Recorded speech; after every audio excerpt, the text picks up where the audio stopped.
여러분과 함께 읽은 이 누가복음 18장 9절부터 14절까지의 말씀을 가지고 의롭다 하심을 받고 그의 집으로 내려갔느니라. 14절 말씀이거든요. 의롭다 하심을 받고 그의 집으로 내려갔느니라 라는 제목으로 말씀을 증거하고자 합니다. 저번 시간, 그러니까 지금으로부터 한 달여 전쯤에 제가 금요 철야 때 섰던 설교에서 바리새인을 가지고 한참을 설명했습니다. 오늘은 그 바리새인 시리즈 2탄. 바리새인이 어떤 사람인지는 전 시간에 설명했기 때문에 더 이상 따로 설명을 드리지는 않겠습니다. 혹시 궁금하신 분들은 유튜브 들어가셔서 찾아보시면 제가 무슨 말을 그렇게 많이 했는지 하여튼 바리새인 설명을 많이 해놓았습니다. 그걸 참고하시면 되고요. 어쨌거나 우리가 여러분들의 머릿속에 있는 그 바리새인에 대한 이야기입니다. 근데 그 바리새인이 저번 시간에는 실제로 예수님께 찾아와서 어떤 사건을 통해서 예수님과 바리새인에 대해서 이야기하였다면, 오늘은 예수님이 비유로 하신 말씀 속에 등장하는 바리새인에 대한 이야기입니다. 예수님께서는요, 비유를 통해서 많이 설교하셨어요. 전체 예수님의 이야기의 3분의 1은 비유로 설명했습니다. 특별히 오늘 우리가 읽었던 누가복음은요, 전체의 52%가 예수님의 비유 이야기입니다. 예수님께서 비유를 들어 말씀하시되, 비유를 들어 설명하시되, 비유로 천국에 대하여서, 하나님 나라에 대하여서 설명하시되, 이렇게 비유가 참 많이 나옵니다. 비유라는 말은 실제로 있었던 것이 아니라 다른 어떤 하나님의 메시지를 전하기 위해서 예를 들어서 설명한 것이죠. 그런 비유 중에서 오늘 본문은 여러분이 너무도 잘 알고 있는 바리새인과 세리, 이 두 사람의 기도에 대한 비유입니다. 히터가 켜져 있다면 혹시 꺼주시기 바랍니다.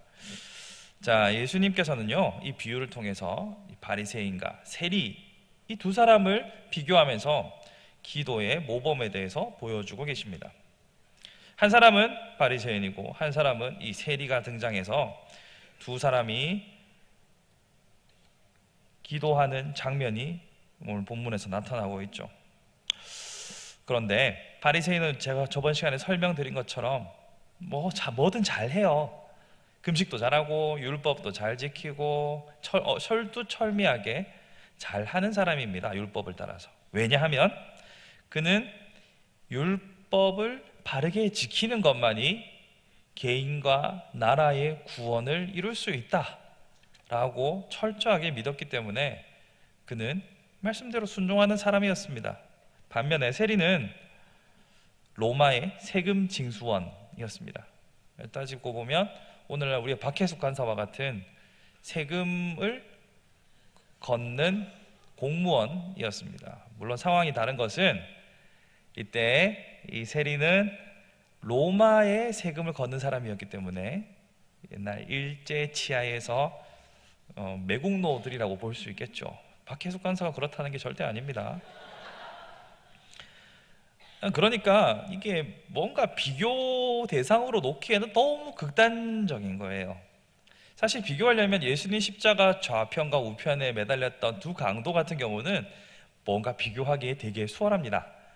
둘 다 죄인이고요, 둘 다 십자가에 같이 못 박혀 있는 출발점이 비슷합니다. 그러나 한편 강도는 천국을 사모했고 한편 강도는 지금 당장 나를 여기 고통에서 해결해달라, 나를 살려달라라는 것밖에 보지 못했습니다. 그렇게 그 두 사람을 비교하면 두 사람의 공통점은 이것이고 다른 점은 이것입니다 라고 비유하기가 수월하겠죠. 그런데 오늘 이 두 사람은 보면 너무 달라도 너무 다릅니다. 그러니까 뭔가 공통점과 차이점을 대조해서 설명하려고 하니까 공통점이라는 게 유대인인 것과 사람인 것밖에 없어요. 나머지는 다 정말 다른 두 사람입니다. 그러니까 어떻게 보면 답을 정해놓고 하시는 말씀이 될 수도 있겠죠. 그런데 예수님께서는요, 이들을 비유로 이야기하십니다.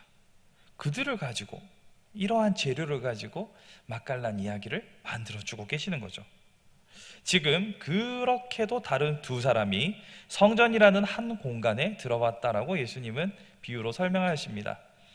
성전이란 한 공간에 들어왔지만 둘의 행위, 즉 기도하는 모습은 매우 다릅니다. 자, 먼저 바리새인은 따로 서서 기도했다라고 말합니다. 그가 따로 서서 기도했다. 근데 이거 원문을 정확하게 직역해 보면 우리는 여기 보면 그가 따로 서서 기도했다. 뭐 짧은 문장이지만 원문은 좀 더 길거든요. 그것을 직역하면 이렇게 됩니다. 그는 자신을 다른 사람과 분리시켜 자신과 관련하여 기도하였더라라는 의미가 됩니다. 그럼 여기서 보면 그는 모든 회중이 자신의 기도를 잘 듣고 볼 수 있도록 자리를 마련해서 돋보이는 자리에서 다 들을 수 있도록 기도했다라는 의미를 가집니다. 그러한 자세는 자신의 삶과 기도의 내용이 모두에게 드러낼 만한 것이다라고 본인도 생각하고 있었고 다른 사람들도 인정할 만했다라는 것이겠죠. 여러분이 생각하기에 너무나도 부끄럽고 너무나도 흉악한 죄에 대해서 큰 소리로 외치며 기도하는 것은 두려움이 있을 겁니다. 아니, 내가 지금 간음을 했단 말이에요. 내가 지금 바람을 폈단 말이에요. 그런 일을 놓고 아버지, 내가 내 남편에게 몹쓸 짓을 했나이다라고 큰 소리로 기도하실 분이 몇 분이나 있겠습니까? 물론 성령님이 임하시면 그럴 수도 있습니다만 대부분은 흐느끼며 입을 틀어막고 회개하게 되겠죠. 반면에 바리새인은 자신이 있었습니다. 세리는 어떻게 했을까요? 반대로 세리는 서서 기도한 것은 같습니다. 그런데 두려움과 떨림으로 감히 하늘을 우러러보지 못하고 고개 숙여 기도했습니다. 세리라는 위치상 스스로 그렇게 여길 수밖에 없었을 겁니다. 또 기도의 내용도 한번 살펴봅시다. 기도의 내용을 보시면 바리새인은 감사의 기도를 드립니다. 주님 감사합니다 라고 시작합니다. 그런데 내용을 들어보면 다 자기 자랑입니다. 주님, 저는 토색하지 않았고 저는 이렇게 했고요, 저는 11조도 했고 금식도 일주일에 2번씩 했습니다 라고 기도라고 쓰고 자랑이라고 읽었습니다. 그랬죠? 반면 세리는 본인도 그리고 타인도 다 알고 있는 죄인이었기 때문에 다만 긍휼을 구할 수밖에 없었습니다. 이러한 그 두 사람의 기도에 대하여서 예수님의 평가는 이와 같습니다. 예수님은 똑같은 시간 그리고 똑같은 장소에서 너무나 대조되는 두 사람의 그 기도를 소개한 다음에 예수님의 이 비유를 듣고 있는 청중들을 향하여서 이렇게 충격적인 선언을 하십니다. 그것은 하나님의 율법을 잘 지키고 또 스스로 하나님 앞에서 부끄러움 없이 그리고 흠이 없다고 자처했던 바리새인의 기도에 대해서는 들어주지 않으셨습니다. 본문을 보시면 의인이라 하지 않았습니다. 오히려 그 율법을 제대로 지키지 못했을 뿐만 아니라 민족의 반역자, 하나님 앞에 그리고 사람 앞에 부끄러움밖에 없었던 그 세리의 기도를 들으셨다고, 그리고 그가 의로운 자다라고 말씀하십니다.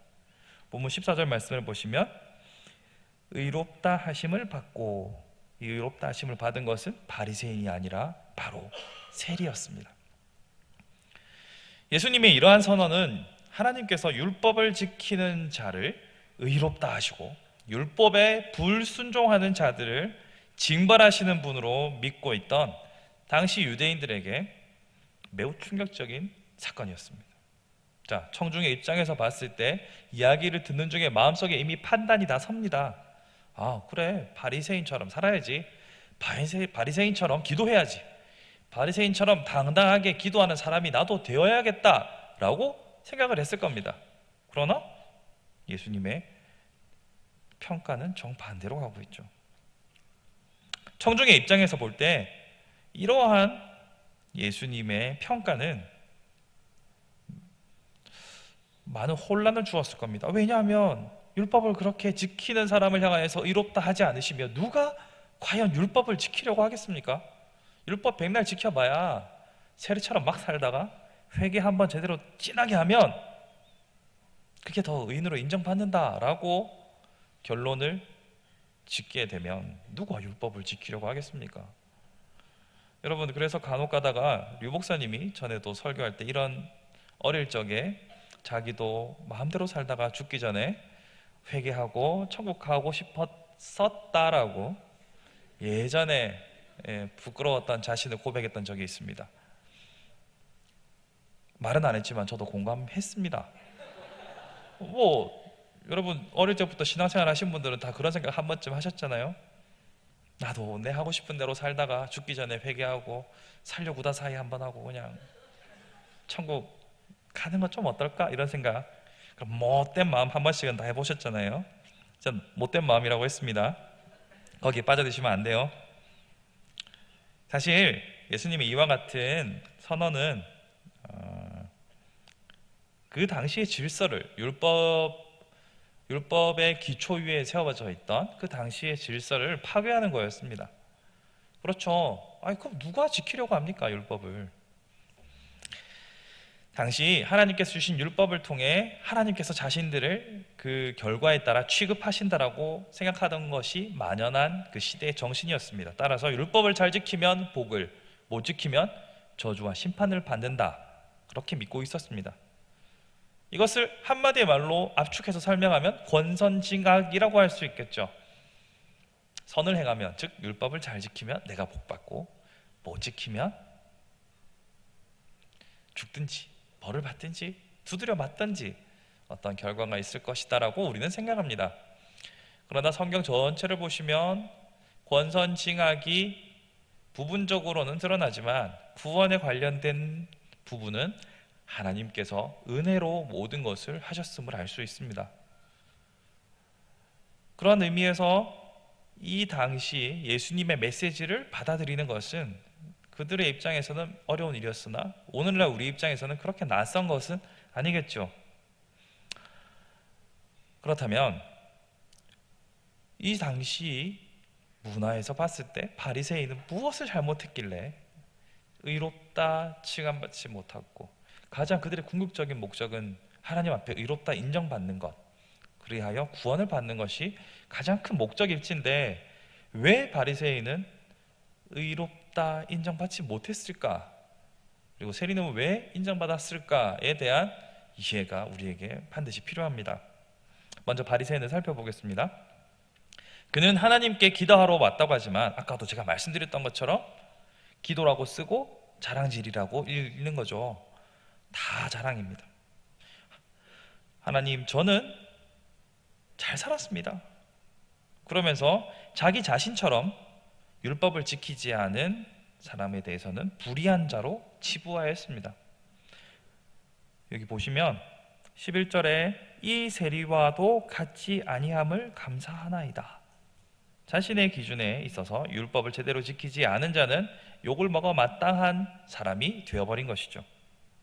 그렇게 함으로써 그는 판단하고 그리고 심판하시는 하나님의 위치에 자기가 섰습니다. 하나님을 자신의 생각과 판단 안에 가두어 버렸습니다. 그는 일찍이 미가 선지자가 말한 하나님의 자비와 사랑에 대해서는 전혀 고려치 않고 자신의 판단에만 오로지 의지하는 사람이 되었습니다. 미가서에서 하나님께서는 자신을 어떠한 하나님이라고 말씀하고 있습니까? 미가서 6장 6절부터 8절까지의 말씀을 함께 살펴보도록 하겠습니다. 우리 함께 읽어보겠습니다. 시작. 내가 무엇을 가지고 여호와 앞에 나아가며 높으신 하나님께 경배할까? 내가 번제물로 1년 된 송아지를 가지고 그 앞에 나아갈까? 여호와께서 천천의 순양이나 만만의 강물 같은 기름을 기뻐하실까? 내 허물을 위하여 내 맏아들을 내 영혼의 죄로 말미암아 내 몸의 열매를 드릴까? 사람아, 주께서 선한 것이 무엇임을 내게 보이셨나니 여호와께서 내게 구하시는 것은 오직 정의를 행하며 인자를 사랑하며 겸손하게 내 하나님과 함께 행하는 것이 아니냐. 보십시오. 하나님께서 주신 율법보다 더 크신 분입니다. 자, 대통령이 대통령령을 발효했다고 했을 때 그 령보다 대통령이 큰 자입니까? 아니면 대통령령이 대통령보다 큰 것입니까? 대통령을 하니까 너무 복잡한가요? 왕이라고 칩시다. 왕이 입으로 한 말이 큽니까? 왕이 큽니까? 왕은 뒤집을 수 있거든요. 대통령은 뒤집기 힘들 수도 있겠다. 왕은 뒤집을 수 있거든요. 보십시오. 바리새인은 하나님께서 주신 율법, 그 율법을 뛰어넘어서 예수 그리스도를 이 땅에 보내심으로 누구든지 믿기만 하면 구원을 받을 수 있는 길을 창세기 3장 15절부터 지속적으로 구약 성경을 통해서 보여주셨습니다. 율법이라는 가이드라인을 기본적인 가이드라인을 주셨지만 그 가이드라인을 뛰어넘는 하나님의 긍휼과 사랑과 자비를 분명하게 보여주셨습니다. 그런데 지금 바리새인의 눈에는 그것을 뛰어넘는 하나님이 보이지 않습니다.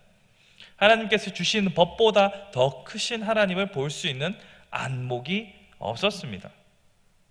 율법을 초월하여 용서하실 수 있는 분이라는 사실을 깨닫지 못했습니다. 사실 그가 말하는 모든 행실들은 칭찬받을 만한 겁니다. 보십시오.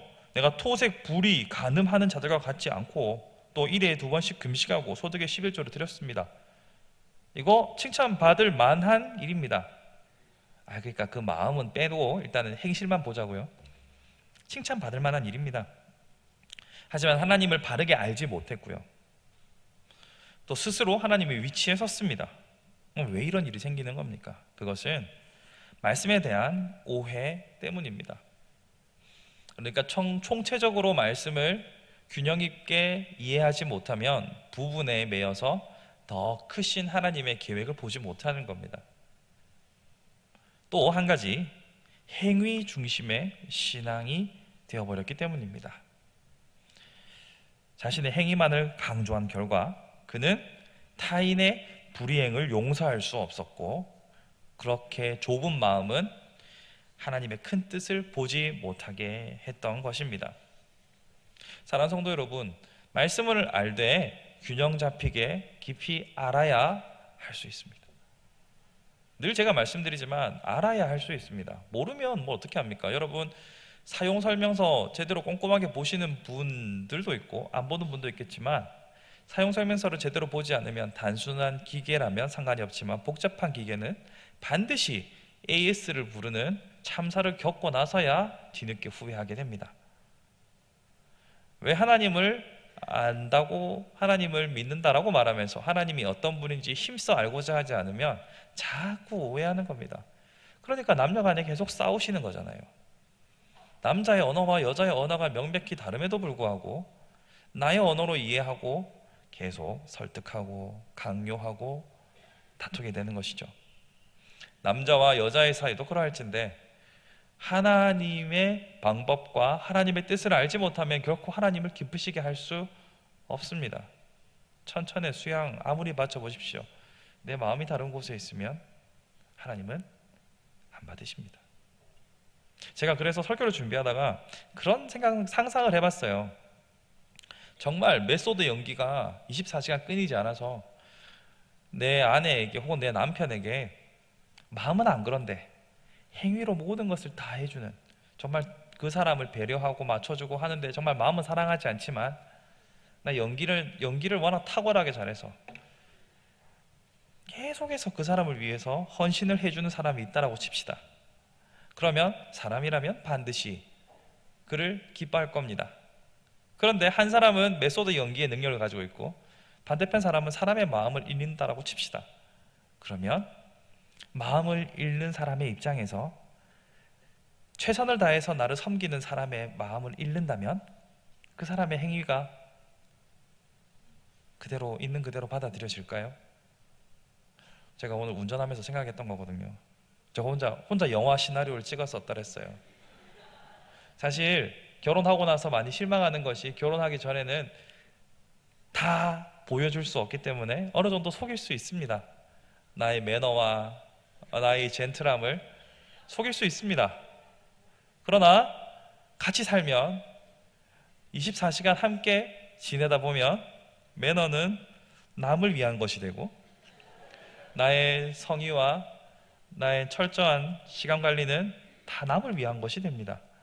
그러니까 티가 팍팍 나게 되는 거죠. 그럼에도 불구하고 메소드 연기가 가능해서 24시간 그 사람의 풀케어 한다 해도 만약 그 사람이 나의 마음을 잃는다면 감동은 고사하고 꺼져버려 이 자식아 이렇게 되겠죠. 그렇기 때문에 우리가 하나님께서 우리의 마음을 보고 계신다라는 것을 잊지 않아야 합니다. 하나님께서 우리의 마음을 보고 계신다는 사실을 늘 잊지 말아야 합니다. 이게 타성이 젖으면요, 타성이 젖으면 하나님이 내 마음을 보고 계시다는 사실을 잊어요. 그걸 잊어버리고 마치 사람을 대하듯이 하나님 저희가 이거 했어요, 하나님 마음을 보고 계신다는 사실을 자꾸 잊습니다. 낭패입니다. 그렇게 되면 곤란합니다. 하나님께서는 여러분의 중심을 보십니다. 다 보여요, 놀랍게도. 그러므로 우리의 삶은 하나님 앞에 정직해야 합니다. 다시 정리하면 하나님을 알되 힘써 알아서 하나님이 무엇을 원하시는지 그대로 행해야 하고, 내 마음을 보고 계시기 때문에 그 마음에 합하게 살아야 합니다. 그러면 하나님의 마음을 어떻게 알까요? 말씀밖에 없어요. 제가 지금 말씀 계속 하고 있죠. 그러니 배우기에 힘쓰십시오. 그럼 어떻게, 어디서 교회에서 배우죠? 어디서 배웁니까? 딴 데서 배우시면 안 됩니다. 요새 뭐 성경 공부 이렇게 따라가시면 엄한 꼴을 당할 수 있습니다. 여러분들 담임 목사님이 하고 있는 여러 가지 클래스뿐만 아니라 부교육자들을 계속 괴롭히십시오. 목사님 이거 뭐예요? 목사님 이거 뭐예요? 그래요? 왜죠? 물어보십시오. 아무도 저희를 귀찮게 하지 않기 때문에 제가 이렇게 말씀드리는 겁니다. 물어보십시오.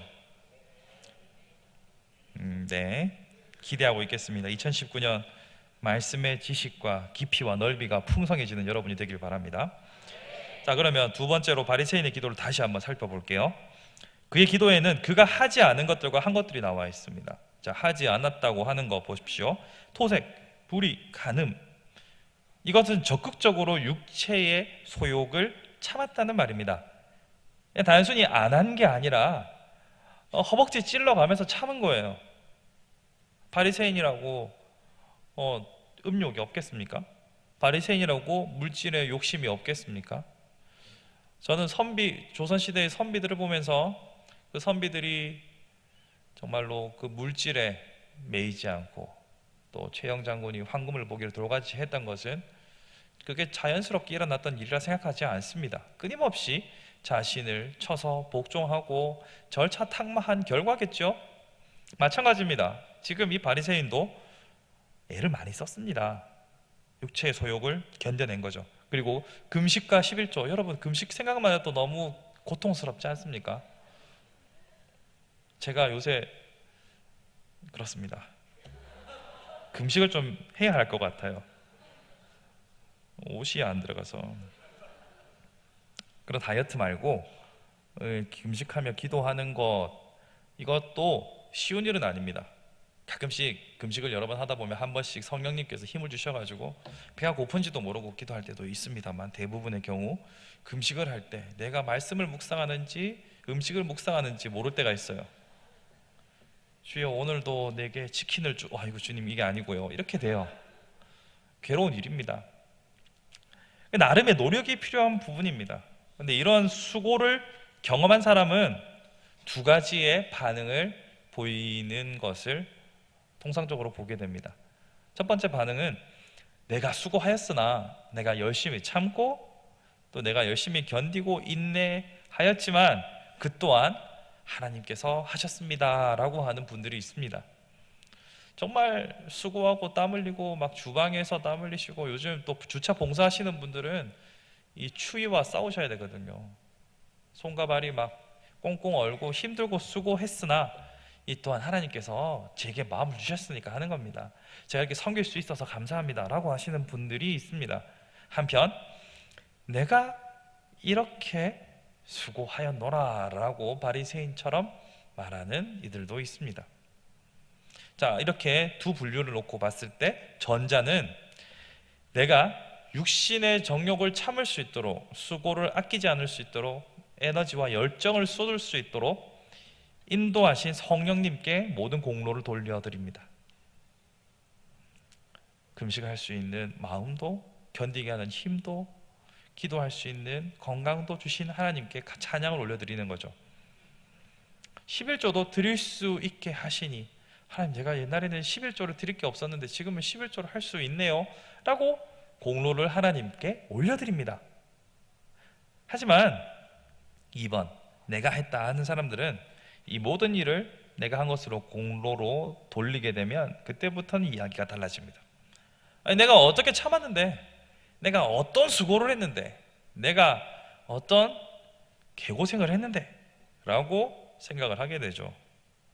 그렇게 되면 자연스럽게, 야, 나는 이렇게 하는데 너는 왜 안 해? 로 이어집니다.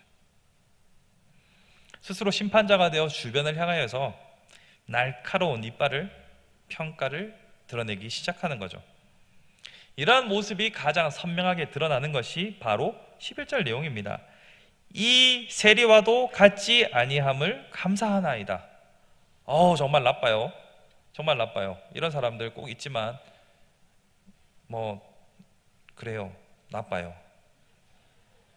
정말 만약에 자기가 세리였다 쳐보세요. 여러분들이. 맞아요. 맞는 말이에요. 근데 열받죠. 그렇지 않은가요? 그렇다면 여러분은 참으로 겸손하시고, 만약에 내가 살이라고 하면 정말 화날 것 같아요. 안다고, 나도 안다고, 이렇게 되겠죠. 나빠요. 왜 이렇게 나쁜 짓을 하느냐?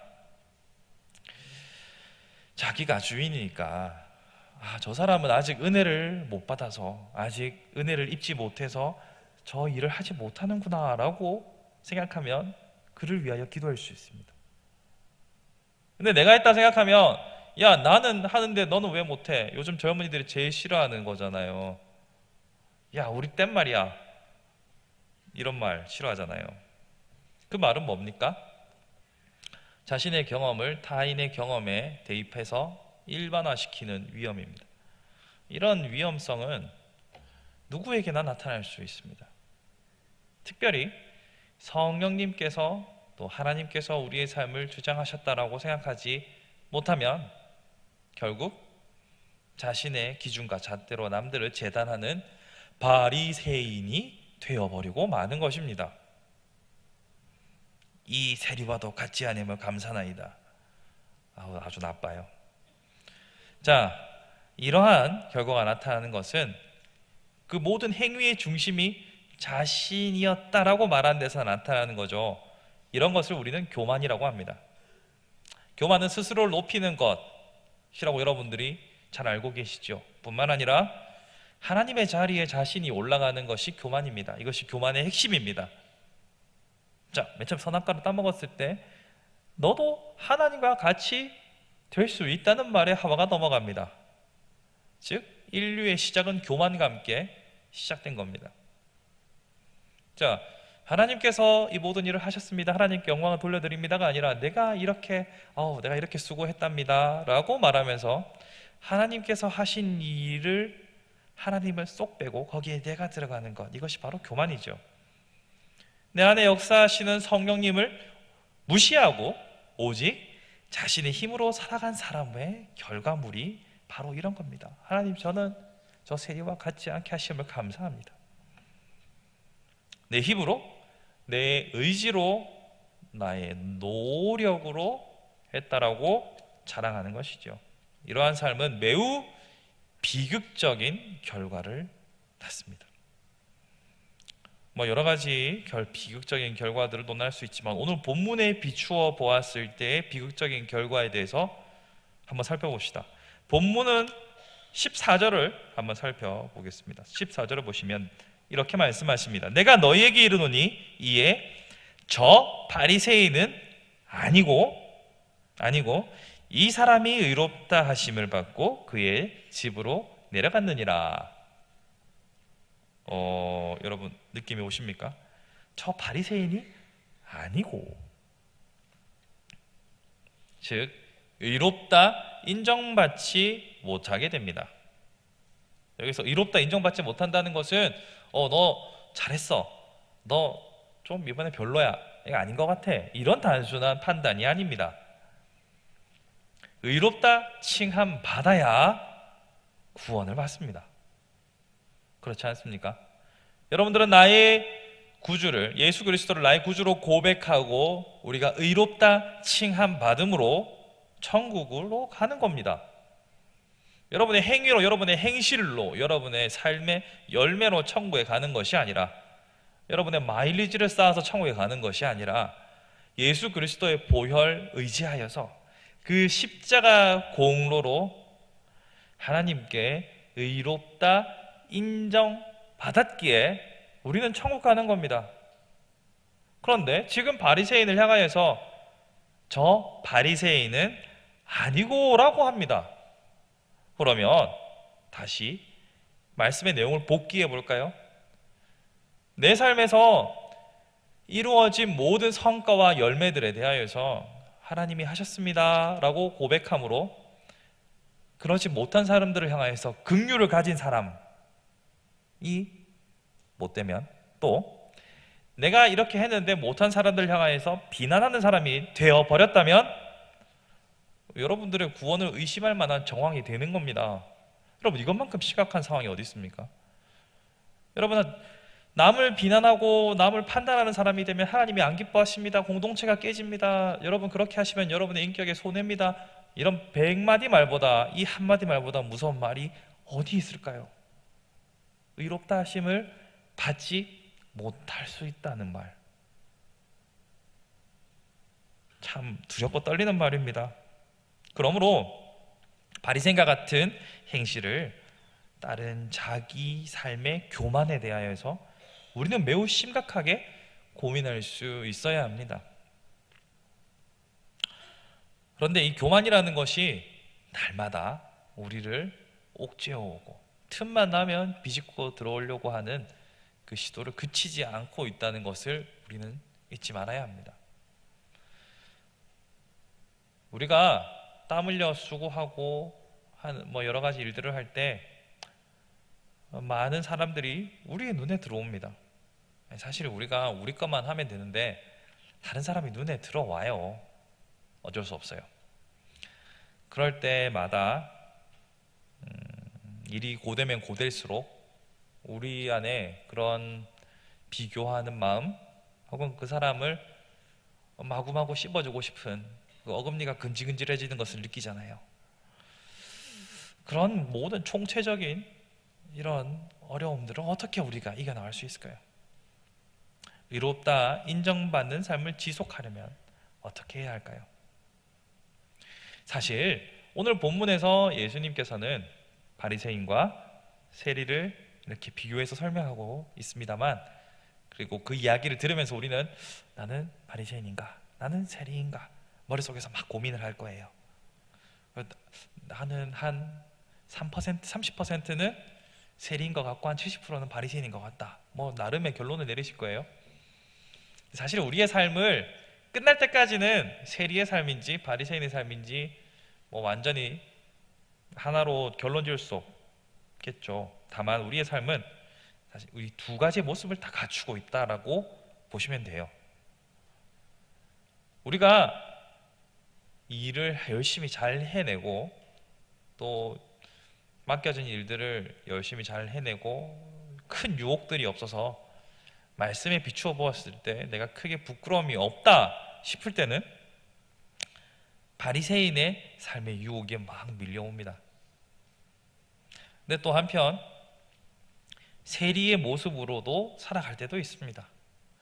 여러분들이 가지고 있는 죄의 문제들을 자각하고 또 그 죄의 찔림을 받는 순간들이 나타나게 되면 난 완전 쓰레기가 아닌가 라고 생각하면서 스스로 세리의 모습으로 낮아질 때도 있습니다.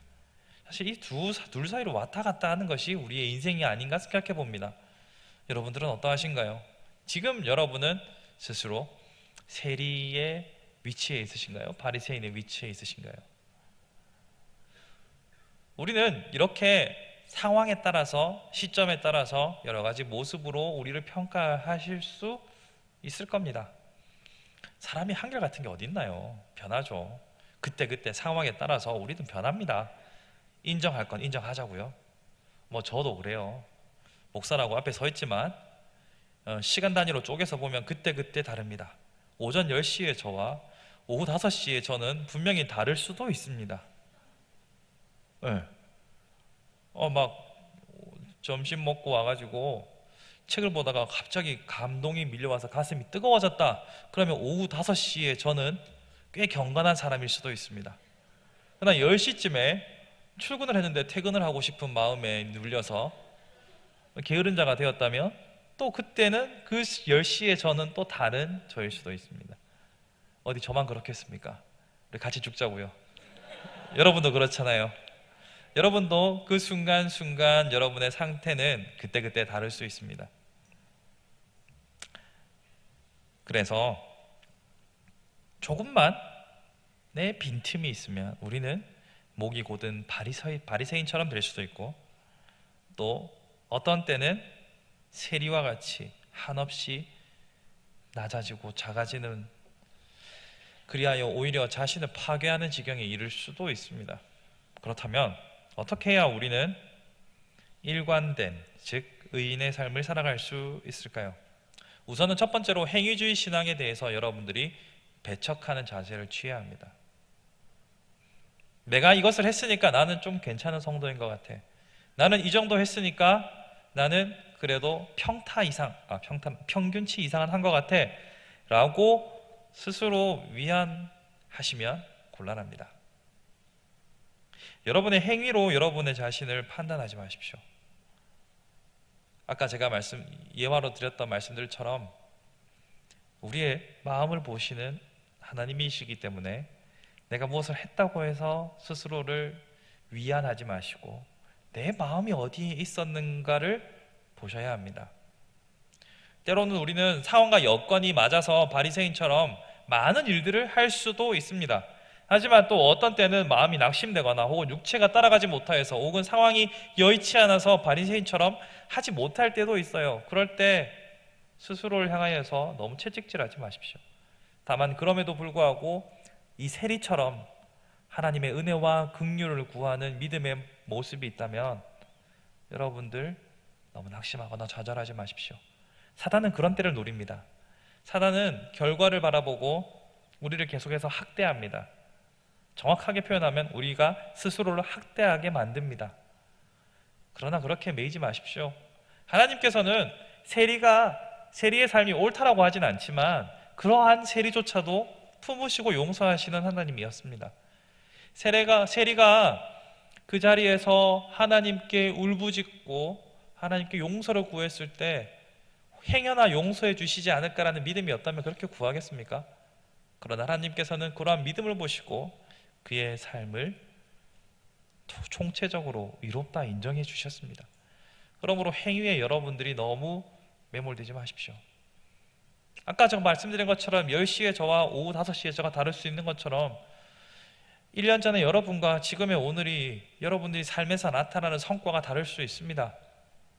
그렇다고 해서 주께서 내가 너희를 정죄하지 아니하노니 말씀하셨잖아요. 저도 정죄하지 않겠습니다. 여러분 스스로를 너무 그렇게 내버려 두지 마십시오. 하지만 그렇다고 해서 방종에 머물러서도 안 됩니다. 특별한 은혜로 자신의 죄를 발견하고 낮아졌다면 거기서 다시 일어나야죠. 그래서 오늘 여러분께 토마스 아 캠피스라는 신앙의 선배의 서적을 하나 들고 왔습니다. 이 책의 제목은 그리스도를 본받아. 제목 멋지죠? 그리스도를 본받아. 딱 제목만 딱 봐도 왠지 은혜가 되고 책 다 읽은 것 같은 느낌이 들죠. 이 책의 2권 내면의 삶에 대한 권면들, 중에서 제5장 자기 성찰의 내용입니다.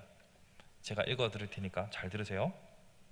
내면의 삶을 중시하는 사람은 다른 그 어떤 것보다도 자기 자신을 먼저 살피고, 자신을 부지런히 살피는 사람은 다른 사람들에 대해서는 침묵합니다. 다른 사람들의 일에 대하여 침묵하고 자기 자신을 깊이 살피지 않는다면 결코 내면에 성숙하고 경건한 사람이 될 수 없습니다. 전적으로 자기 자신을 살피며 오직 하나님만을 바라본다면 밖에서 무슨 일이 일어나도 별로 요동하지 않게 됩니다. 당신이 자기 자신을 살피고 있지 않다면 당신의 생각은 도대체 어디에 가 있는 것입니까? 당신이 다른 모든 것들을 살펴서 능통했다 할지라도 자기 자신을 살피는 것을 소홀히 하였다면 그것은 당신에게 무슨 유익이 있습니까? 참된 화평을 얻고 하나님과 하나됨에 이루고자 한다면 다른 모든 것들을 내려놓고 오직 자기 자신만을 직시하여야 합니다. 여러분, 자기 자신을 돌아보는 훈련을 멈추어서는 안 됩니다. 물론 바리새인도 자기 자신을 돌아보았습니다. 그러나 바리새인이 놓쳤던 것은 무엇이고 여러분들이 살펴보아야 할 자신은 무엇일까요? 바리새인과 여러분을 한번 비교해 보도록 하겠습니다.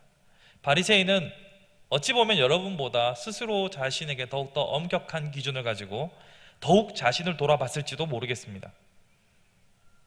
그가 가지고 있는 율법이라는 그 틀에 맞춰서 자신을 끊임없이 비교했을 겁니다. 그렇지만 바리새인은 그 양식만 맞추면 됐어요.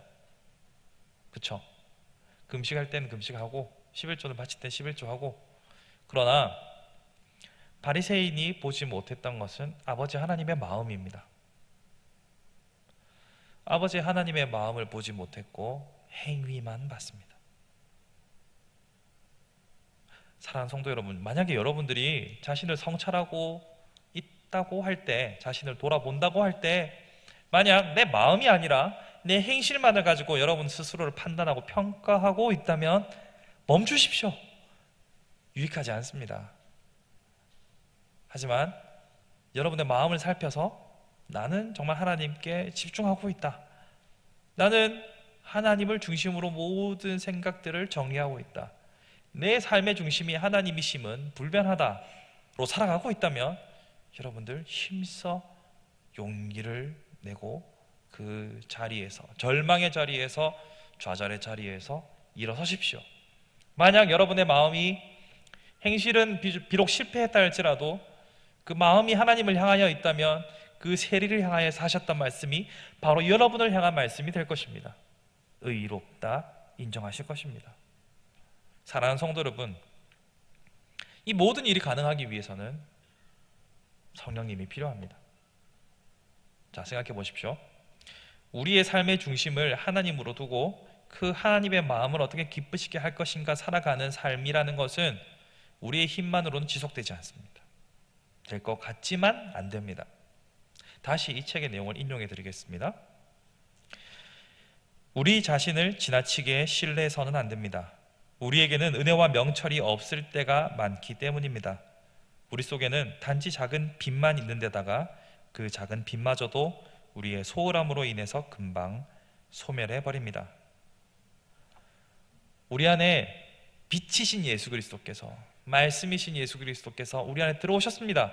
그러나 그 빛은 아직까지는 우리 안에서 크게 영향력을 행사하지 못합니다. 왜냐하면 그리스도를 경험한 바도 그리고 말씀에 대해 아는 바도 적기 때문에 그 말씀이 지속적으로 우리 안에 역사하시도록 성령님의 도우심을 구해야 합니다.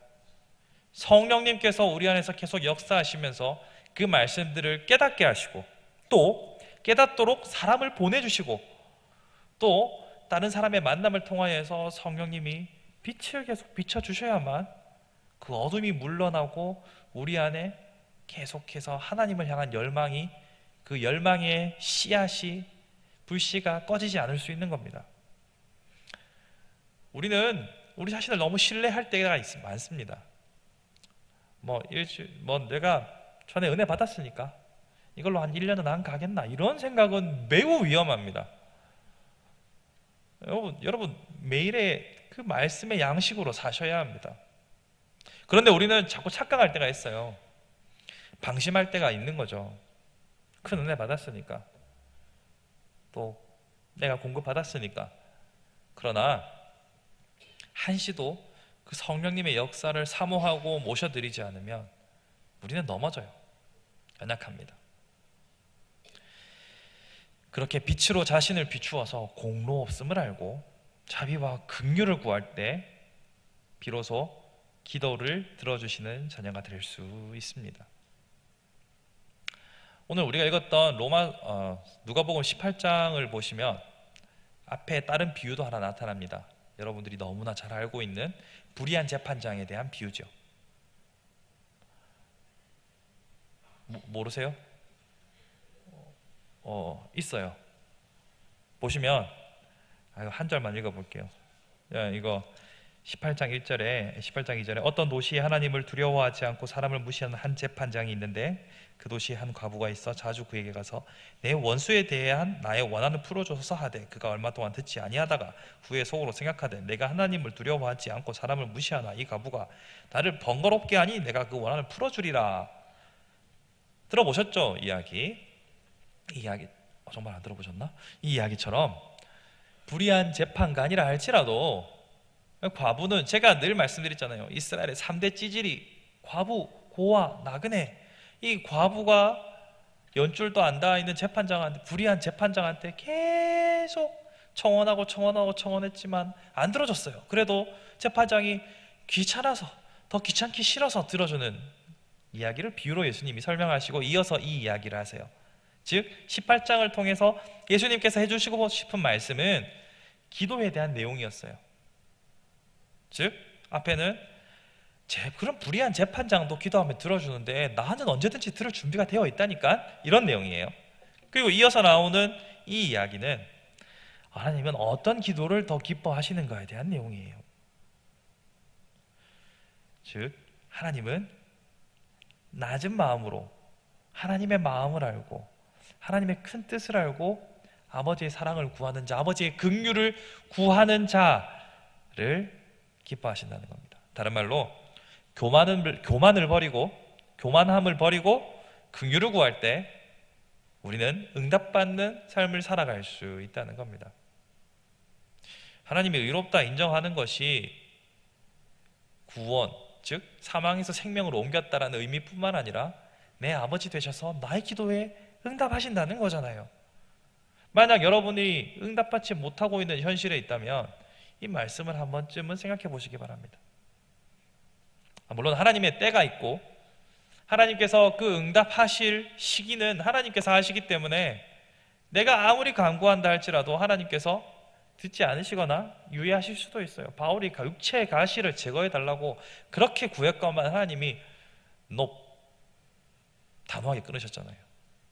또 하나님의 때가 이르지 않았다면 하나님께서 70년 후에 이스라엘이 돌아온다고 했는데 50년에 열심히 기도했던 사람에게는 그 응답이 없을 수도 있겠죠.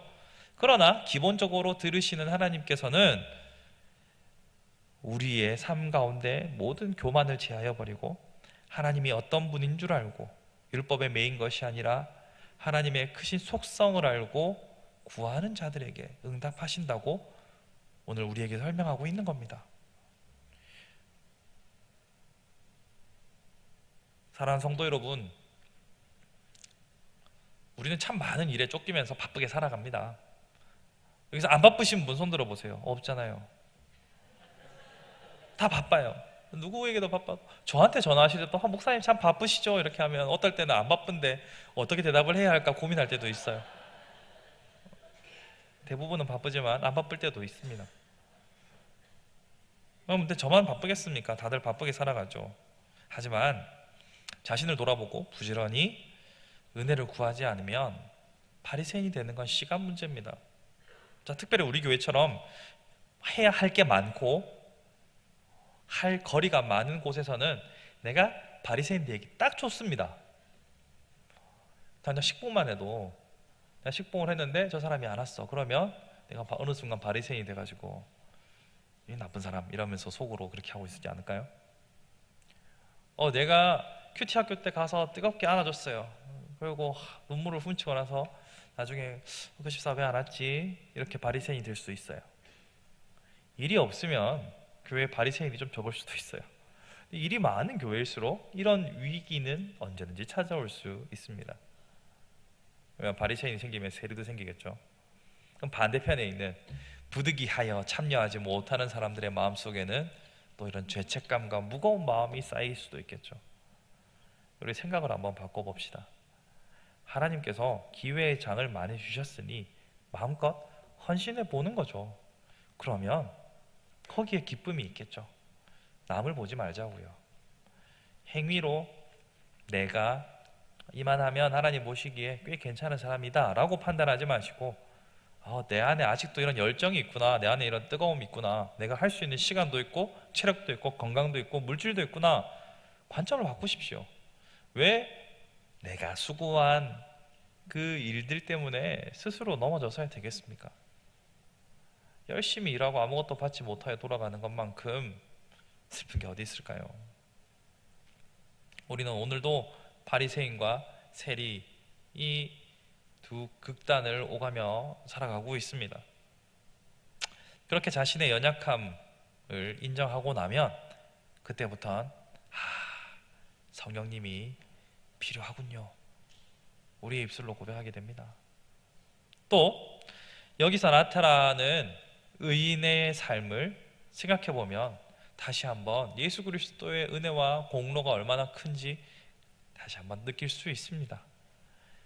여러분, 세리는 앞에서 설명드린 것처럼 완전 매국노잖아요. 이때 당시 문헌을 보면 우리 해숙 간사님은 정부에서 호봉에 따라서 월급을 지급해줘요. 근데 이때 당시에 세리들은 인센티브제예요. 많이 걷어오면 많이 얻어요. 부당하게 세금을 많이 책정해서 떼먹는 거죠. 그러니까 사람들 입에서 동물 이름이 안 나왔겠습니까? 저런 개, 돼지, 소만도 못한 이렇게 안 나왔겠습니까? 그러한 세리였지만 그가 하나님 앞에 나와 기도하며 긍휼을 구했을 때 우리 아버지 하나님께서는 그를 의롭다 해주셨습니다. 다른 말로 해볼까요? 세리는 한 짓이 이렇지만 우리도 다를 바가 없어요. 예수님께서 참 제가 싫어하는 말, 마음으로 범죄한 자는 이미 범죄자다, 참 싫어하거든요. 마음으로 누구를 미워한 자는 이미 살인한 자다, 마음으로 간음한 자는 이미 간음한 자다, 제가 이 말씀 너무나 싫어합니다. 무서워 죽겠어요. 그냥 뭘 어떻게 할 수가 없어요.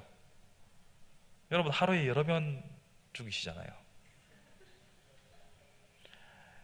그럼에도 불구하고, 그러니까 세리와 다를 바가 없는 우리의 인생이지만 예수 그리스도께서는 우리를 위하여 친히 죽으심으로 그분을 믿기만 하면 의롭다 인정하시고 하나님 나라의 자녀로 삼으시겠다고 하셨다는 그 은혜의 크기와 깊이와 넓이를 다시 한번 볼 수 있기를 바랍니다. 얼마나 우리가 큰 은혜를 받은 자입니까? 얼마나 큰 사랑을 얻은 자입니까? 이렇게 성령님을 의지하고 그 주도권을 넘겨드리면 이 예수 그리스도의 사랑이 보이기 시작합니다. 나의 공로 없음이 보이기 시작합니다. 나의 공로를 통하여서 내가 그 성령의 감동을 받아서 움직이는 내 삶을 통하여서 더 큰 상급을 주기를 원하시는 아버지의 마음이 보이기 시작합니다. 그렇게 아버지의 마음을 이해하고 나면 내가 지금 수고하는 것은 다 나를 위한 것임을, 그리고 아버지 하나님께서 기뻐 받으시고 있음을 알게 되면 그때부터는 다른 사람이 안 보여요. 하나님 나한테만 복 주시려고 내만 부르셨네요. 근데 주님 본당이 너무 커요. 그럴 수도 있어요. 주님 저한테 상 많이 주시려고 저한테 또 저만 나오게 하셨네요. 근데 계단이 왜 이렇게 길죠? 이렇게 할 수도 있어요. 주님 600인분을 둘이서 어떻게 합니까? 그래도 저한테 복을 꽃배기로 주시려고 그러시는 거죠 라고 고백할 수 있는 것은 내가 받은 사랑이 얼마나 큰지를 알면, 그리고 하나님께서 그 못한 자들의 목까지 수고하는 나를 통해서 하나님이 나를 사용하시는구나 라고 생각하시면 이겨낼 수 있습니다. 여러분, 바리새인의 눈으로 사람을 바라보는 것은 사실 어렵지 않아요. 자동입니다. 내가 바리새인의 시선으로 다른 사람을 평가하고 까는 건 훈련하지 않아도 여러분 양육반 안 들어도 돼요. 내가 그거 큐티 학교 안 해도 돼요. 그건 큐티 학교는 해야 어느 정도 욕은 할 수 있겠다. 그러나 세리처럼 낮은 마음으로 자기 자신이 죄인이라고 고백하려면 성령님의 도우심과 자신을 돌아보는 오랜 시간과 내 안에 조명하시는 빛이 필요합니다. 말씀을 정리해 볼까요? 오늘 예수님께서는 세리와 바리새인을 비교하며 그들의 기도를 설명해 주시면서 내가 의롭다 인정하는 사람은 이 사람이고 내가 듣는 기도는 이러한 기도다라고 설명하셨습니다. 하나님께서는 스스로를 높이고 하나님을 제대로 이해하지 못한 채 남을 향하여 비난의 목소리를 멈추지 않는 바리새인을 향하여서 그의 행실이 어떠했든지 그를 의롭지 않다라고 하셨습니다. 반면 그의 행실이 어떠했든지 간에 그 하나님을 향하여서 긍휼을 구하는 그 낮은 마음을 의롭다 하셨습니다. 만약 여러분의 삶 가운데 응답되지 않는 기도가 있다면 행여 내 삶 가운데 겸손하지 않은 부분은 무엇이었을까 생각해 볼 수 있길 바랍니다. 하나님, 제가 이렇게까지 했는데 이렇게도 안 들으십니까? 하나님, 저 그동안 그렇게 한 거 아시잖아요. 하나님, 이러시겠습니까? 라고 하는 마음을 통해서 만약 여러분을 넘어뜨리려고 사단이 계략을 꾸미고 있다면 그만큼 하나님의 응답은 더디 올지도 모릅니다. 반면 이러해도 감사, 저러해도 감사, 그저 날 구원하신 그 은혜만으로 기뻐할 수 있는 자들에게는 그 모든 것을 더하실 줄로 믿습니다. 사랑하는 성도 여러분, 기도의 응답이라는 것이 바로바로 나왔으면 저도 참 좋겠어요. 제가 그거 싫어가지고 목사 안 하려고 했는데, 그러니까 성도들의 아픔을 직접 대면하는 게 싫어서 목사 안 하려고 했는데 목사 되었더라고요.